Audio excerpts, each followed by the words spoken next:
Carmen and Natalie. No, you're not, because we are the VIP. These are I can't watch underneath the... Excuse me, sir.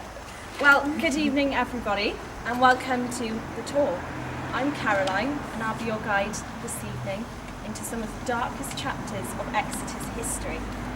Ladies and gentlemen, just a short step away from the busy streets of Exeter lies another city, a city of darkness, of unimaginable suffering, a city of the paranormal.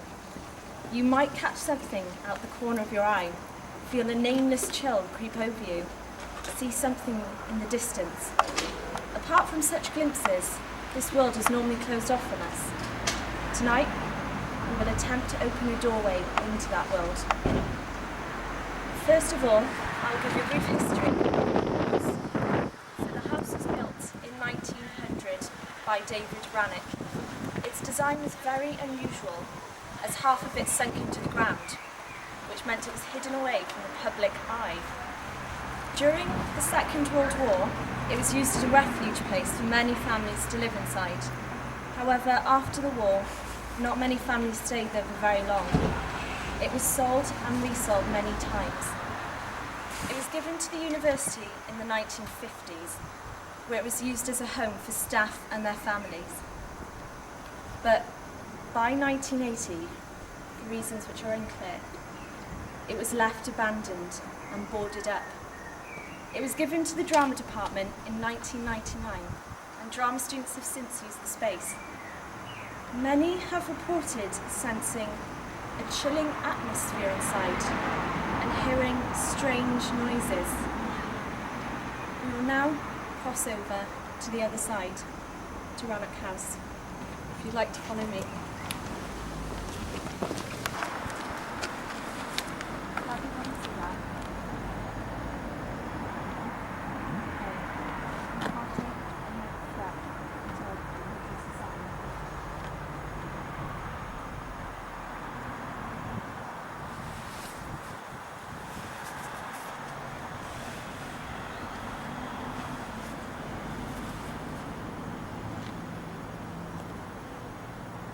And she's invited us inside.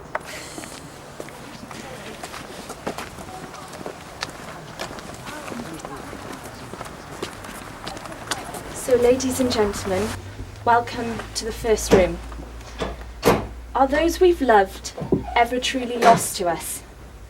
During the Second World War, drawn by its reputation for the paranormal, this room was used by those seeking to get in touch with loved ones lost to the war. Occasionally, so it's claimed, one can still hear them trying. Well, I'm Daisy, and this is my daughter Grace. We lost Billy in the war. My son. He was almost 27 years old. But they never stop being babies, do they? We'd give anything to see him again. I've lost my husband. And I still think of him all the time. I just need to tell him how I feel. Excuse me? I said, this is ridiculous. Well, there must be a reason why you're here. George. He was my brother. Pilot. I don't see how any of this is going to help us. This is just giving us false hope. Now, I know some of you might be a bit sceptical. But I really, truly believe that God has given me this gift so I can help people. It's true. Last time I was here, I was able to connect with my husband, Peter. What did he say? He missed me. He's always open. And when my husband tried to contact me, I ignored him for months and months until it just got too strong that I couldn't ignore it. When I spoke to him, I felt a relief. I felt a weight has been lifted off my shoulders. And I think that's what all of you deserve today. Now, I don't want to offend anyone, so if you don't wish to continue, then you can leave. Or you can join me.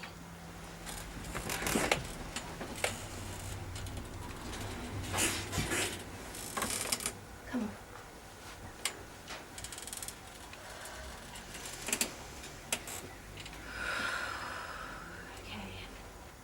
I'm definitely sensing something. Something in that corner. It's just a shadowy figure at the moment.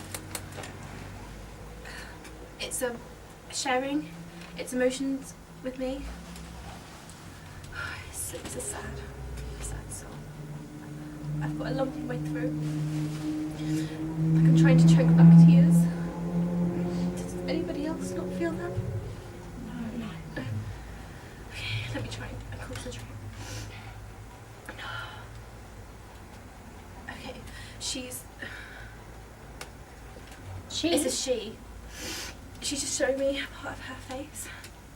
And the rest is shrouded just with darkness. And she's repeating this. It's the sign of the cross. That's Catholic, isn't it? Is God trying to say he doesn't want us to do this? No, she's shaking her head. I think she's connected with the clergy or the church. A nun, perhaps? Yes, perhaps. She, though? Came here to talk to George, not some woman. She might be a messenger. She might have been in contact with him and she's here to deliver a message to one of you. So I think it's important if we should try and contact her. Okay?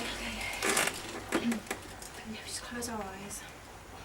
Would anybody like to volunteer to speak to her?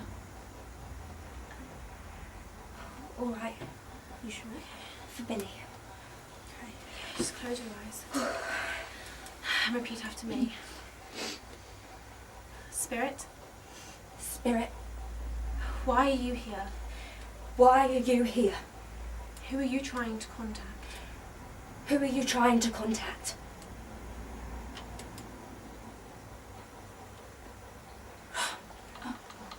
What is that? What's happening? It's alright. Are you She's just trying to contact us. Oh, no. One of you is moving Don't the fear table. it. Embrace it. Oh, God. I don't like it. Oh, this is ridiculous. I can't be doing this. My hands are burning. Stop. What are you doing? Okay, everyone just stop! Is everyone okay? There's nothing, it's just a table. And none of you are moving it. No. Okay, she's speaking with me. Her name's Martha. That's what she wants everyone to know. Does anybody know Martha in their family? No. Did anybody feel anything at that point? Yes, I felt something touch my shoulder. And you think it was her? Yes. Do you have any nuns in your family or anyone of the Catholic religion? No, I don't. Do you? I don't. I had a great aunt who was a nun, but I don't think her name was Martha. And you definitely felt her in this area? Yes. She might have been trying to contact you then, but we just stopped. I think we should try and contact her again. Is it safe? We've come this far. She might be in connection with George or Billy or John. Okay. Hands on the table, please. Would you like to reach out to her? All right. Everyone, close our eyes. Repeat after me. Martha, Martha? give us a sign and tell us who you are trying to contact. Give us a sign. Tell us who you're trying to contact. She's whispering to me. She's whispering, Joanne. Joanne. Oh gosh. Joanne. You make it stop. I think it's step burning again. What's happening? Have a tea. She's going to be sick. Prudence. Oh, what's happening? Prudence! You all right? Prudence, dear. What's wrong? You okay? Beg your pardon. This is a joke. This is a Prudence. Leave her alone! Leave her alone! Get off me! Oh, where are you?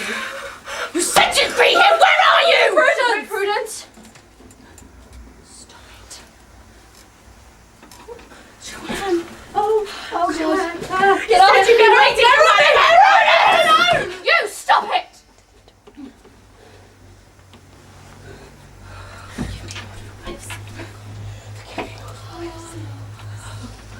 What do we do? Should we slap her, wake her up out of bed? No, she's got to still be there somewhere. Prudence, dear. Please. That ain't Prudence no more. Help me! Help me, please! I was punished! I was punished! Because I loved her! Martha? I loved... Stop this. Jone, you said you'd come with me. You said you'd come with me. I'm sorry. Prudence. What's wrong with you all? Prudence!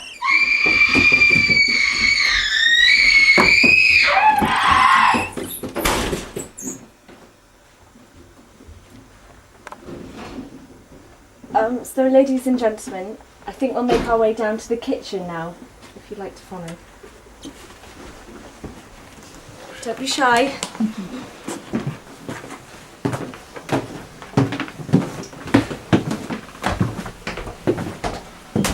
Just bring your torch back this way. So,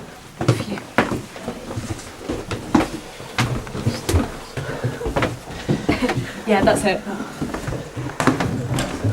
Okay, if you could go right up to the door, please. Go right up to the door, please.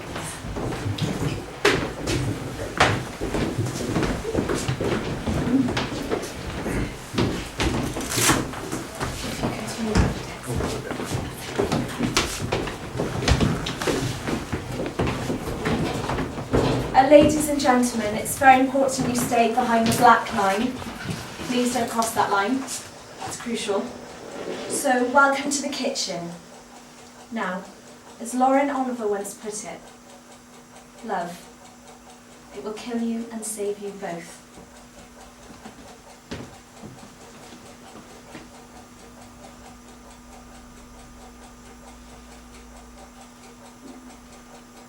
It's funny how you don't notice things that are right in front of you. Hidden in plain sight, so to speak.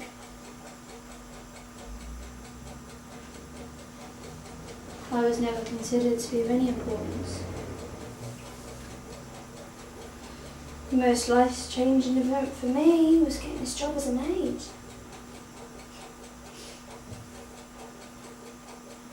Followed my mum into it, rather she pushed me into it.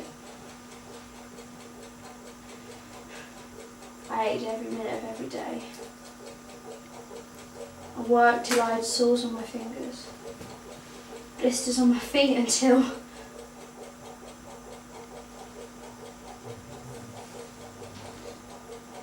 I met you. You noticed me.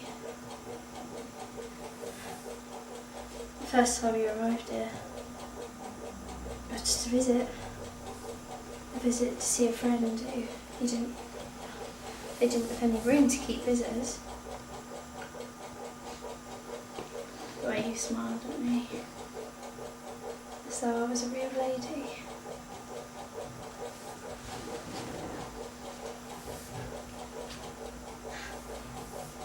You even asked me my name. Not that anyone else didn't know my name, but not even the other maids had bothered asking. I wasn't invisible. Not to you.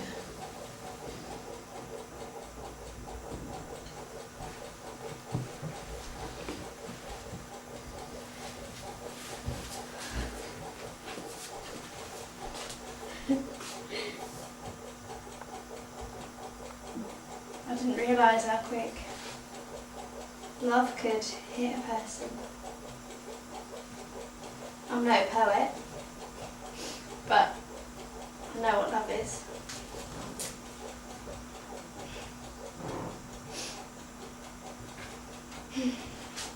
You'd been away for business or something and, well, you walked straight through that kitchen door. And before a word even out of your mouth, I told you we was going to be a family.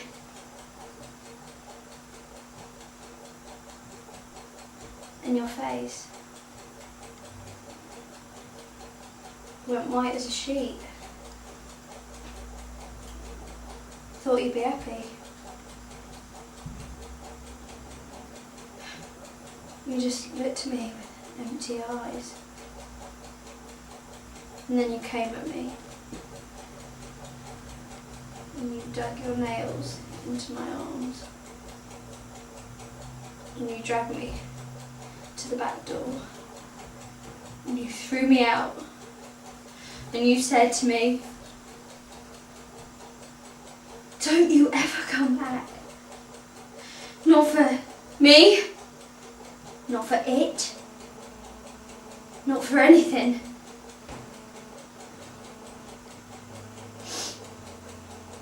It was your face! It was your goddamn face! That had said you never loved me.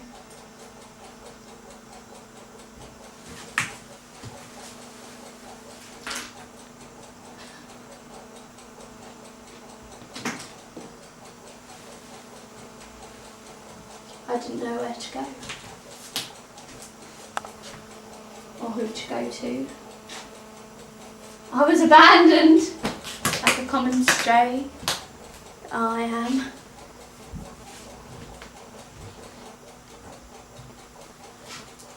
And I found myself walking along the river. The moon was out. It was so beautiful. Its reflection in the water. All I wanted to do was reach out and touch it.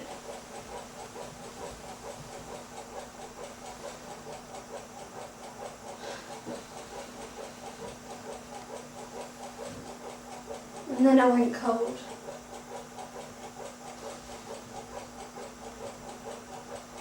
Get out! Get out!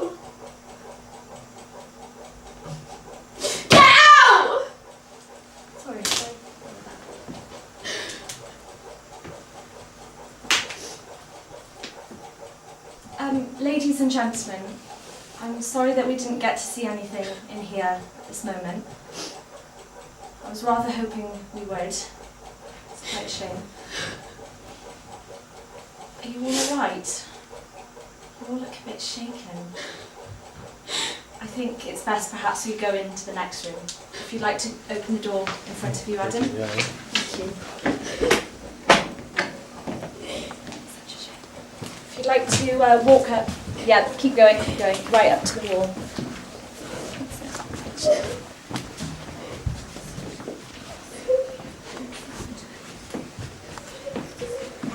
Let's go chat a bit more.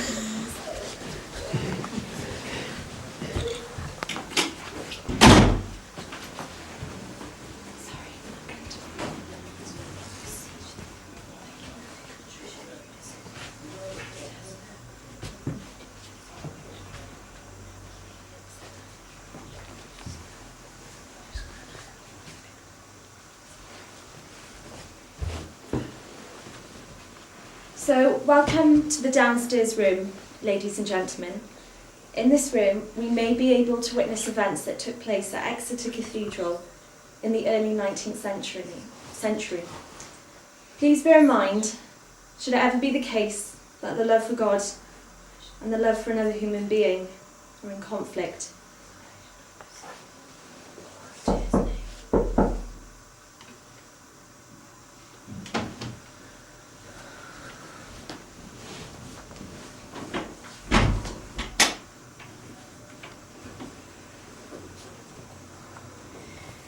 I missed you, Martha.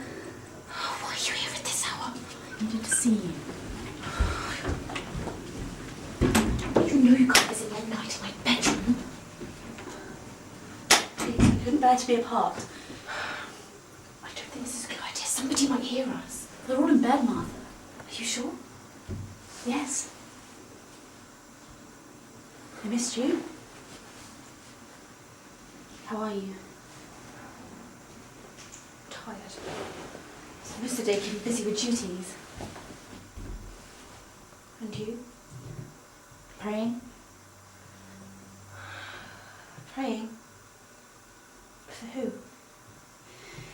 I needed some time to think things over. What things? I think you know what I'm referring to. Well, I'm afraid I don't. Don't do that. Stop pretending you don't know what I'm talking about. It's annoying. I'm sorry. But I don't want to talk about this tonight. Well, when are we going to talk about it? Oh, come on, Martha. You feel exactly the same way I do. You're just too scared to admit it. You can't say things like this, Joanne. Perhaps it's best if we meet another time. No. No, I'm not leaving. You're so stubborn. I'm stubborn. Have you listened to yourself lately? I'm not stubborn. You're also overly dramatic. Oh, really? Am I now? Well, you nag all the time. You never stop. That's because you're so indecisive. I'm not. You are. That's just you. You can't help it. There are a lot of things that we can't help, aren't there? There are. Like we can't help who we fall in love with.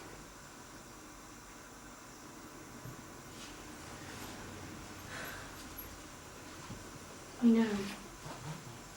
But you know just as well as I do what they call this kind of behaviour. They call it unnatural, shameful and lustful. They call it an offence to our bodies. They say that those who are guilty will not go to heaven. Does that not worry you? They're wrong. I mean, they're made to believe it. Teacher, they don't know what they're talking about. They've been brainwashed into thinking it.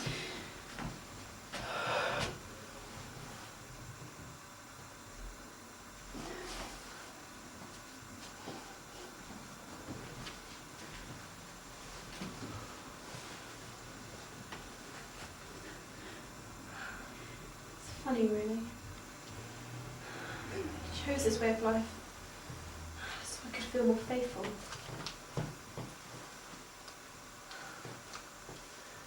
Because I've always known there was something not quite right with me. I felt this way for as long as I can remember, but I never knew what it was. There's nothing wrong with you or me. Nobody understands it, and they never will. I think I've always been fond of you. I couldn't face up to it. I was scared to come to terms with it. I thought it would change who I was. You are the most gentle, compassionate people I have ever met. You still are. Thank you.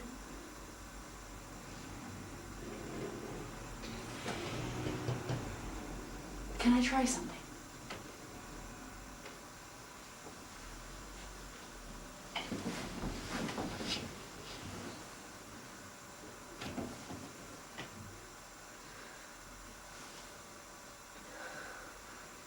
How does that feel?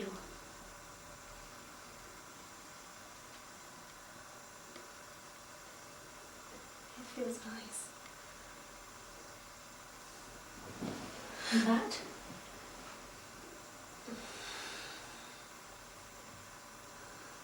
It gives me goosebumps. Me too. This has to be our secret. You know that. I won't tell anyone, I promise. I know you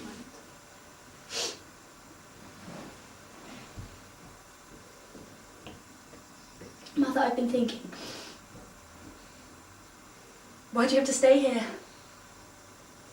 I mean, I'm not happy anymore. I want us to run away.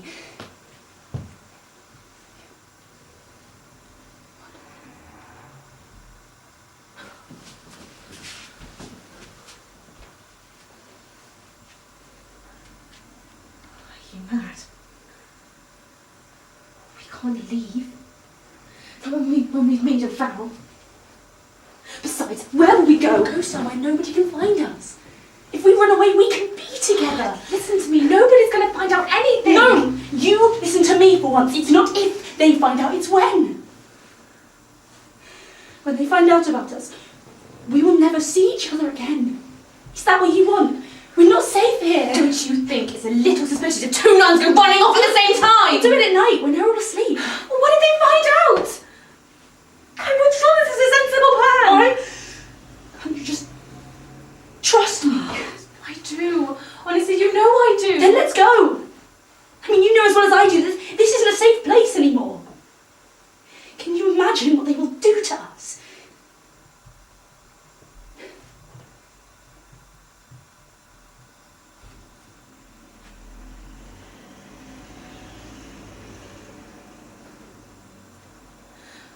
Okay, all right. We'll run away. But only if you promise nothing's going to happen to us. I promise.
Joanne?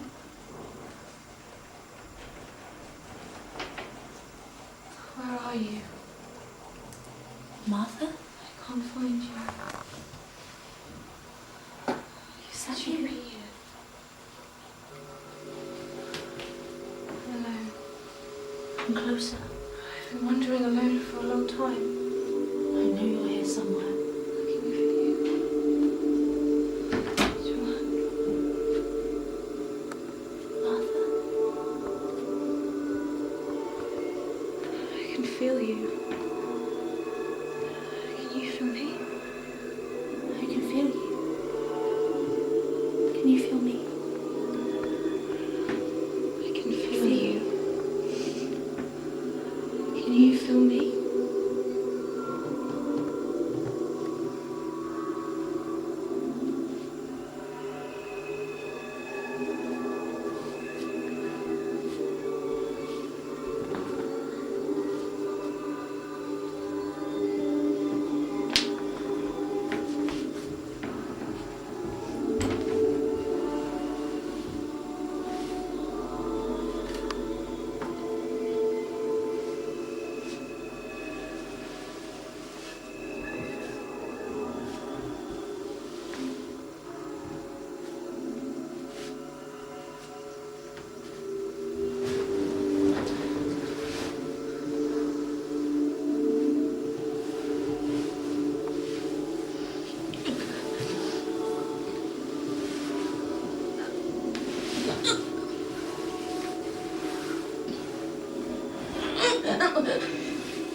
seems the search for lost love will never truly end. Ladies and gentlemen, I think it's time we move on to the next location. If you'd like to follow me outside, please be careful.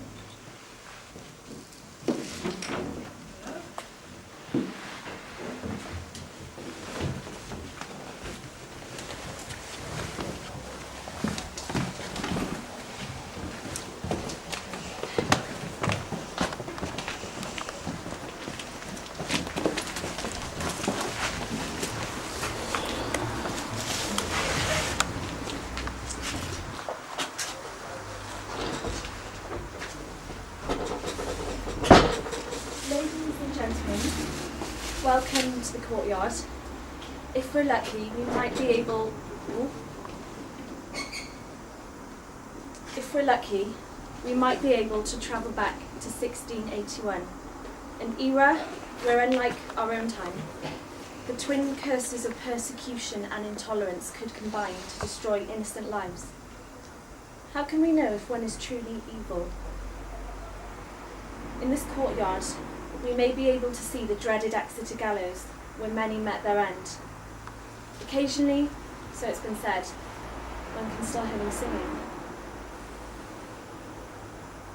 Blackbird singing in a dead of night. Take these broken wings and learn to fly. All this time, you were only waiting for this moment to arrive. Blackbird fly, blackbird fly, into the light of a dark black night. Blackbird singing in the dead of night. Take those sunken eyes and learn to see. All your life, you were only waiting for this moment to be free. Blackbird fly, blackbird fly, black.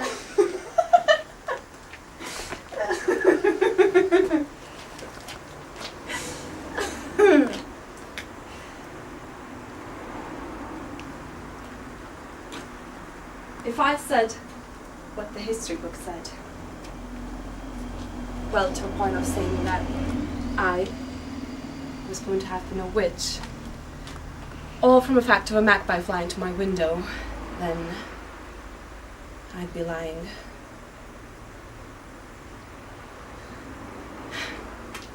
I've been told that a rumor starts from an evidence, but that only appears from an action.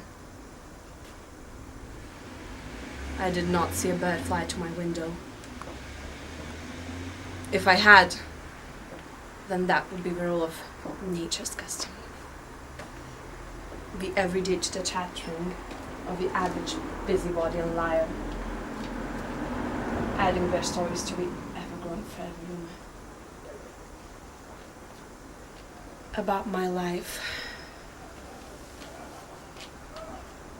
about my body, about me.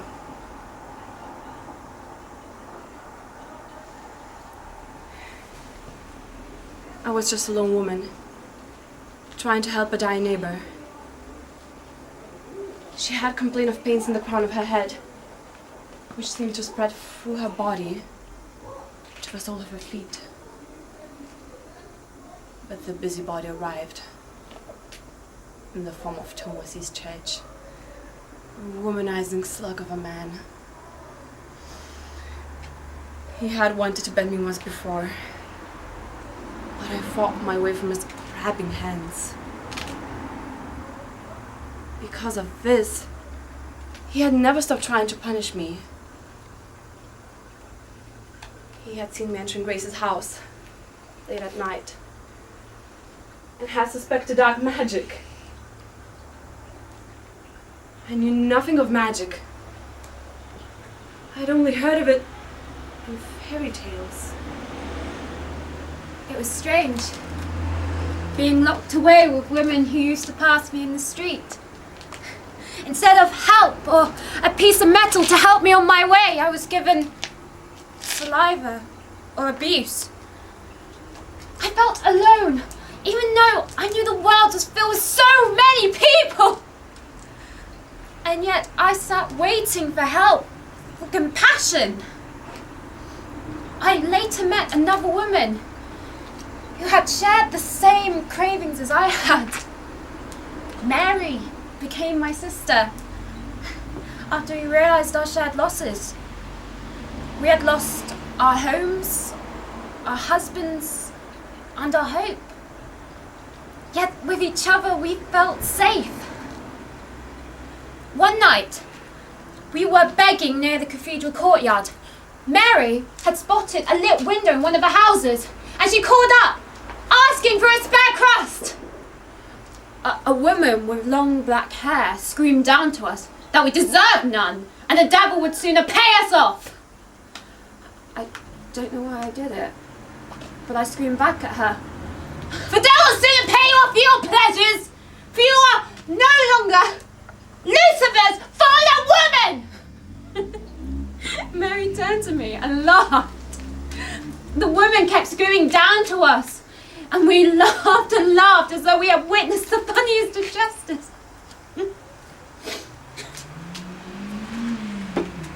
Yet, behind those tears of joy, I knew bitter ones would fall. I'm invisible. Yeah, I see you. I know you can see me too. Look! I'm right here, in front of you. I need you to see me. It's me. Maybe if I wave or touch your face, you'll know I'm here. All my life I felt wrong and unwanted. When I'm not seen, I don't feel real, yet when I appear, I feel wrong. It wasn't until I heard that woman, the one who lived by the cathedral. All she did was shout at me for sitting on her step, and I looked at her, and I screamed in her face. I knew I'd done wrong. She turned pale and fell upon the stone. I tried to hide, but once you're seen, you can no longer conceal anything. Not even your true nature. I know you. But it can't be. Oh God. He cannot help us. I mean help you. Maybe. Or maybe I meant us together. We were never together. We were never. Silly folk. I know we weren't really. I always doubted that we were. You're not really here. We're not here. Where is here? The in-between. The land between this and the other world. There's no need to suddenly become religious. Alice! You're dead. As are we. We were killed. Because of who we were. Because of our spells. Because of the unsatisfied lust that these bastards could not contain! If that is true, but you were wrong. About one thing. I never felt the noose around my neck. Or the public display. Or the final drop. I am in between the living and the dead.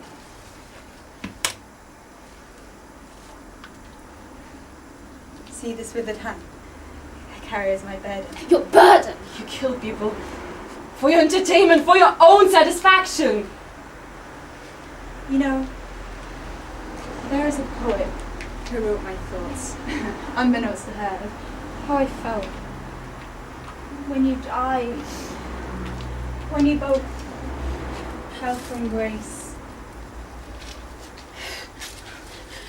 It is easy to blame the dark, the eye of the door, the cellar's belly. They've blown my sparkler out. A dark, shaded lady keeps me in a parrot cage. What, lad, as the dead ham? Stop it! I am intimate with that airy spirit. Stop it!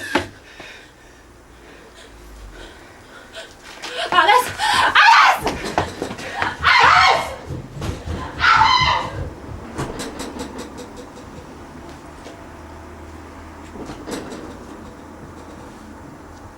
Ladies and gentlemen, we will now be going back into the kitchen.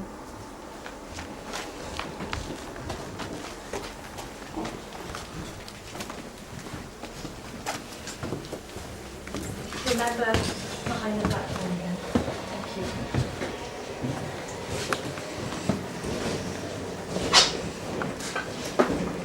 If you could shut the door behind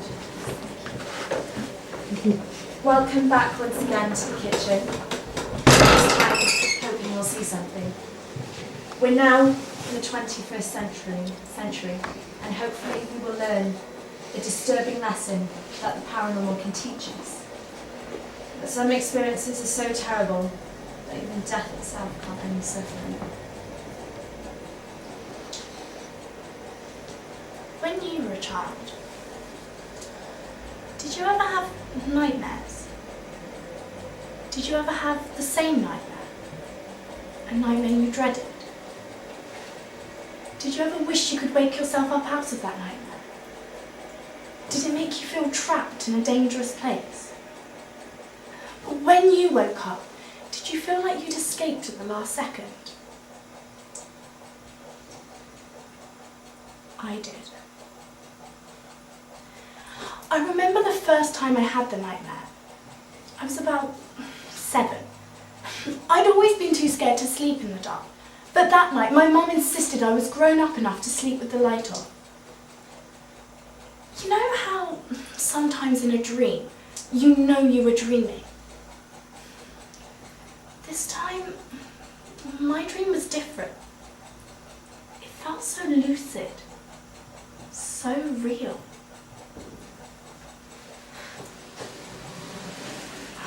I was in an old-fashioned kitchen. There was a basket filled with some of my things in front of a fire, and a wooden chair with a white nightdress and a smiling ragdoll on it. There was a grandfather clock and a stone sink. The details of the kitchen were so clear. I could hear everything clearly too. The crackling of the fire, water dripping into the sink, the ticking of the clock. The clock was ticking faster than usual. The water started to drip louder. I heard a door shut upstairs. I turned around to face the kitchen door. My heart was pounding and blood was pumping in my ears. The kitchen door was half ajar and I could hear footsteps walking heavily down the stairs. I closed my eyes. I wanted to wake up in any second and for it all to be over. The footsteps were getting closer. I opened my eyes to find myself back in my room. My heart was pounding still and my blood was still pumping in my ears. I managed to switch on the bedroom light and tell myself I was awake. I cried for a while. I was determined not to sleep again that night. The next time the dream came, I heard the footsteps reach the bottom of the stairs and saw the door start to open. But then I was back in my own bedroom, covered in sweat. After that, I didn't have the dream for 6 months. I hoped it had gone for good.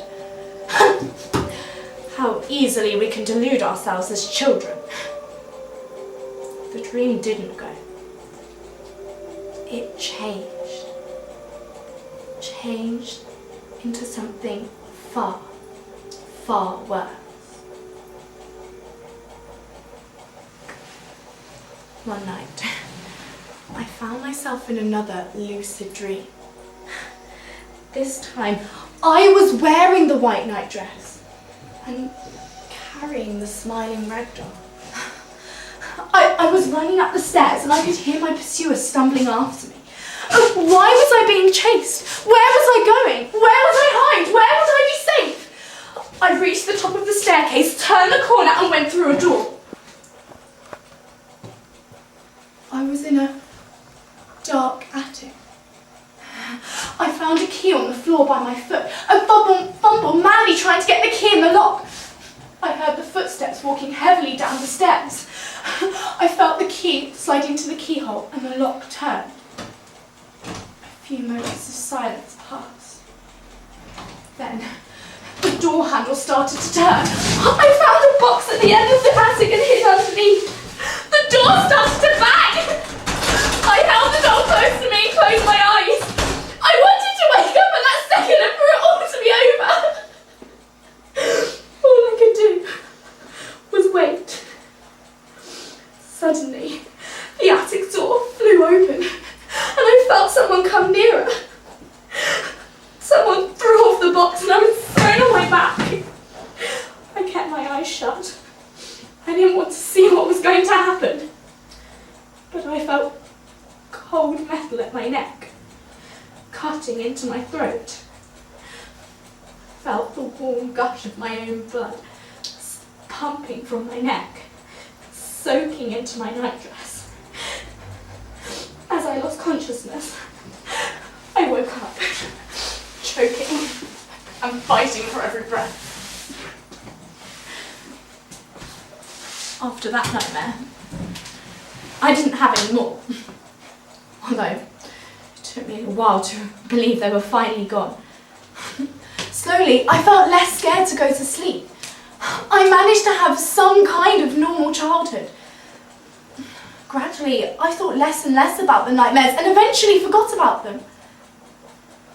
Until recently, that is. A friend of mine thought it would be fun to go on one of those ghost tours they do down by the quay. Part of the tour took us to the Prospect Inn.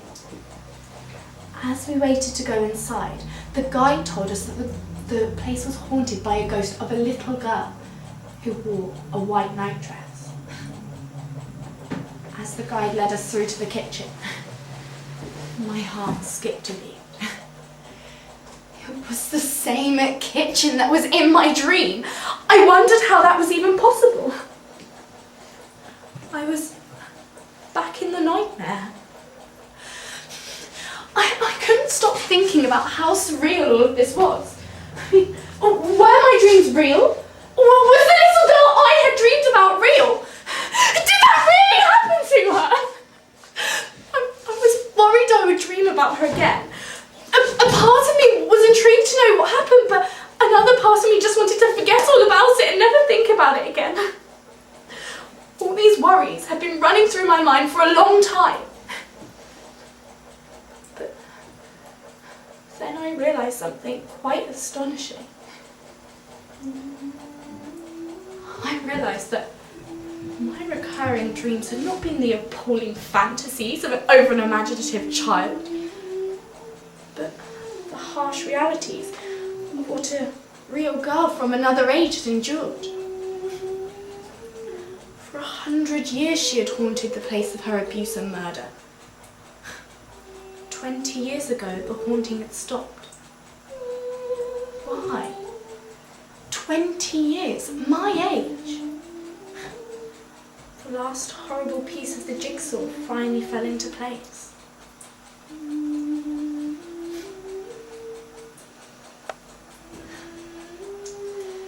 My birthmark. I realised now that the little girl had moved on, in a sense. But had she found peace? Some of the horrors of her experiences still lived on, in me. Some experiences are so horrific that even death can't erase their memory.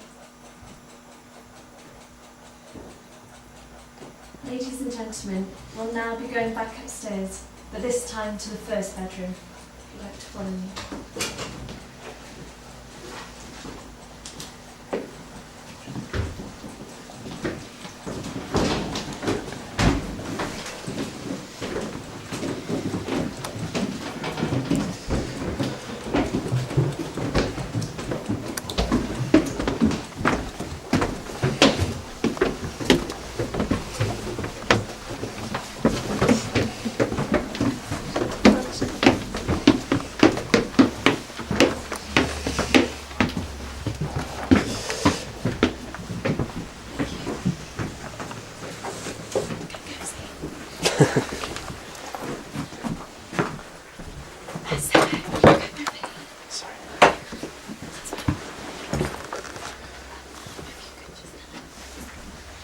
Welcome to the last bedroom.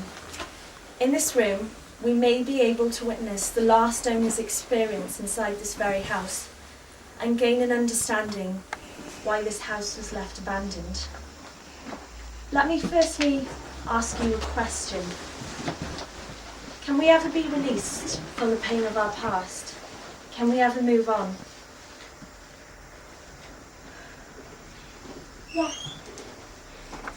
Yes, that's right. It's just me and my husband, Dave. Well, we lived with my parents for some time, but we really wanted to find a place of our own. We could never really find anywhere suitable or affordable. Until one day, our neighbours told us about this little cottage nearby. Well, they were willing to sell it to us for an incredibly cheap price.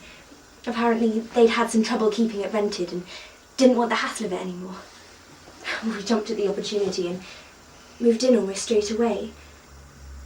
But it was only a matter of hours before strange things began to happen. I quickly realised why nobody wanted to live in this house. Things happen here. Extraordinary things. Dave and I, we hear strange noises or we'll see objects fall to the floor for no apparent reason. I know it sounds silly, but sometimes I feel as if something's watching me. We just don't feel safe here anymore. Yes, there was this one night. I heard something come into my bedroom. Well, Dave was fast asleep and I didn't want to wake him, but I heard footsteps approach the side of the bed that I had my back turned to. I was too afraid to look, so I closed my eyes tightly and pressed my face to Dave's chest, but I could feel whatever it was behind me, just staring at me. I knew one thing for sure, and that's that I wasn't going to turn around to check. I just wanted to fall back to sleep as quickly as possible, but my back felt ice cold. Well, I laid asleep and tried to forget about it, but that was when it happened. I felt it tugging on the blanket, trying to move me. So I moved Dave's arm across me and felt a little comfort. But then his arm just went flying off me. It was as though something had picked it up and flung it away from me, and at the same moment I felt this really strong tugging on my hair. Whatever it was angry with me. Do you hear that? It's happening now! It's happening now! Oh my God! Help us!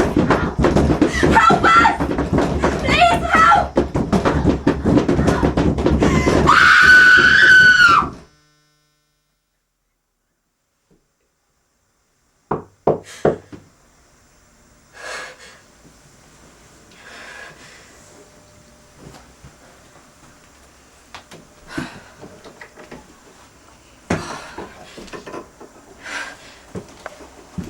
Thank you for coming, Mrs. Bellamy. Oh, no trouble at all. Now, if you could show me where you felt the spirit most prominently, I'll be happy to start my investigation. Well, this is the room where I first felt it, when I was in bed.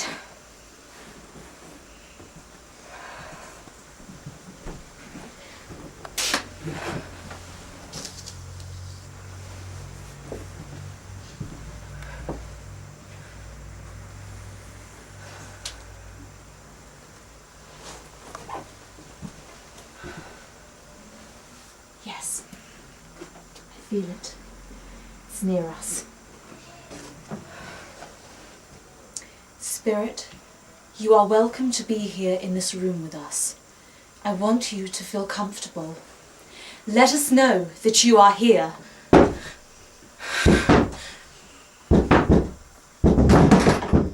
Why do you feel this anger, Spirit?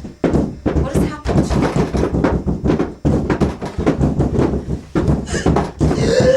Mrs. Bellamy?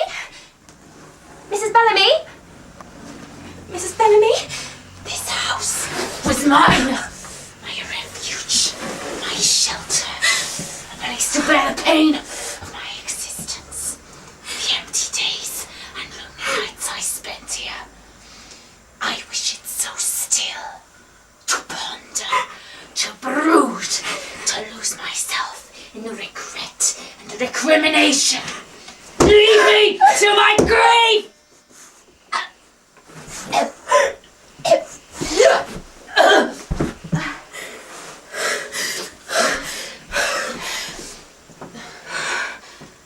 I understand your pain, your tears, but this is no longer your home. You have to move on. Everyone must. Even those who are pushed to the ultimate act of self-loathing are permitted peace eventually. Your time is now. Please, let me help you. It is time to go on. Oh, now you are behaving like a small child. It's not fair what has happened to you, but you have to let go of your grief. I know you are capable of moving on. Why can't you give these people some peace? You are taking out your anger and your sorrow on them.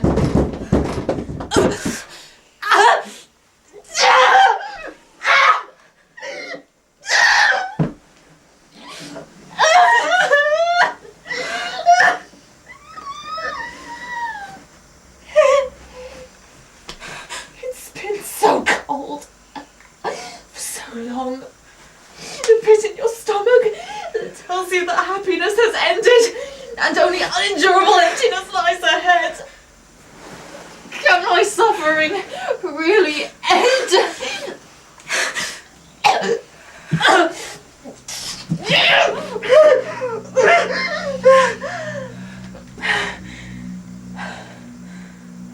Mrs. Bellamy, can you hear me? The time has come.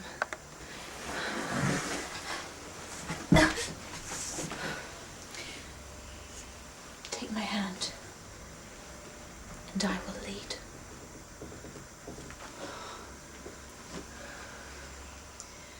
Sunset and evening star, and one clear call for me.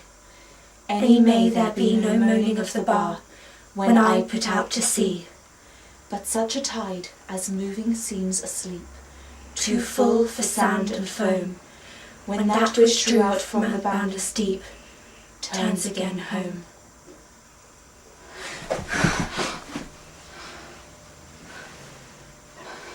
What was that? That spirit was a lost soul.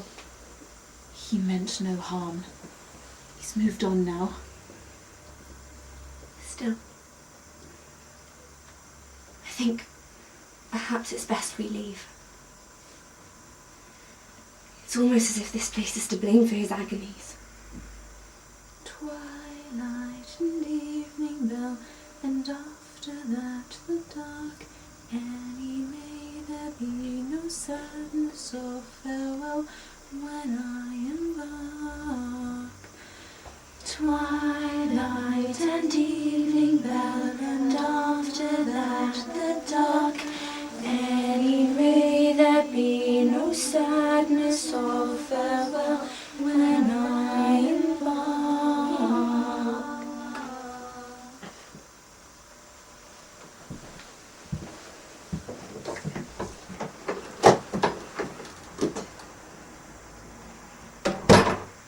Ladies and gentlemen, if you'd like to follow me outside.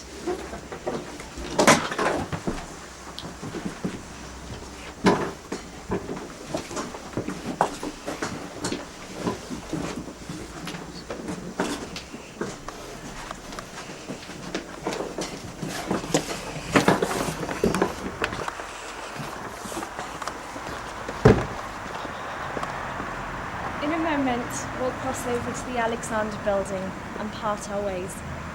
I hope you enjoyed your experience here tonight at Rannoch House. I'd like to share one thought that occurred to me during tonight.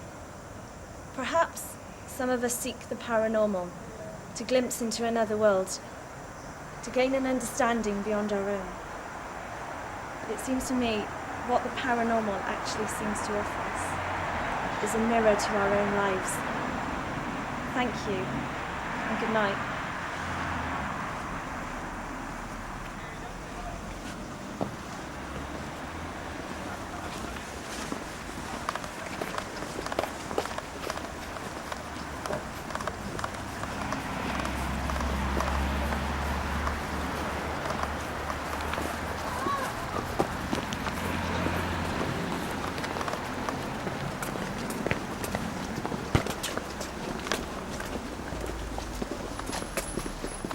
There's a man in a black cape just walking around the...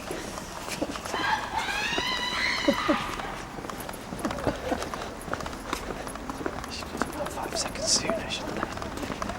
A bit too long.